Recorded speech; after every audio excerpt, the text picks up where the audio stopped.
Bah alors les antifas, on aime bien les racistes? C'est bizarre. À la manifestation en mémoire de Quentin, il y avait ce mec-là, je vais vous laisser un petit extrait vidéo, vous l'avez sûrement déjà vu passer.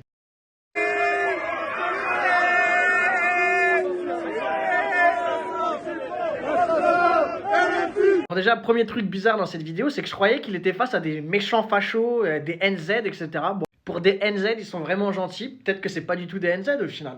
Rappelons qu'ils avaient donné toute cette liste de consignes pour les racisés de Lyon, pour qu'ils soient pas trop mis en danger par la manifestation fasciste. Bon, visiblement, il avait pas reçu toutes les consignes, lui, et il s'en est très bien sorti indemne. Deuxième truc bizarre, c'est que sa collègue, elle a un cutter dans les mains, puis il y a personne qui dit rien. C'est une arme blanche, mais bon. Et c'est pas ça le plus amusant. Le plus amusant, c'est que ce mec, il est pris un peu comme exemple en mode regardez, c'est ça l'antifascisme, on est courageux face à 2000 hommes, on reste debout et tout. Bah, ce fameux antifasciste, en fait, il est en live sur TikTok il y a pas longtemps et il disait ceci. De qahba d'esclaves, vous êtes des esclaves, Wallah, vous êtes des esclaves.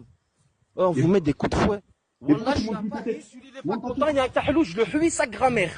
Voilà, ça vous donne un petit aperçu, parce que là, je vous ai pas tout mis l'extrait, sinon je me ferais ban, évidemment, mais il utilise le N-word, il dit que les noirs sont des danseurs esclaves, qu'ils nous fouettent, il fait le bruit du fouet avec la bouche, etc. Bref, vraiment le maghrébin de base raciste envers les noirs classique, comme on peut en voir des centaines sur les réseaux sociaux. Mais bon, puisqu'il a levé le poing face à une manifestation de fachos, bah c'est un bon gars, c'est génial. En vrai, on a vraiment les héros qu'on mérite, quoi, c'est dingue, à chaque fois.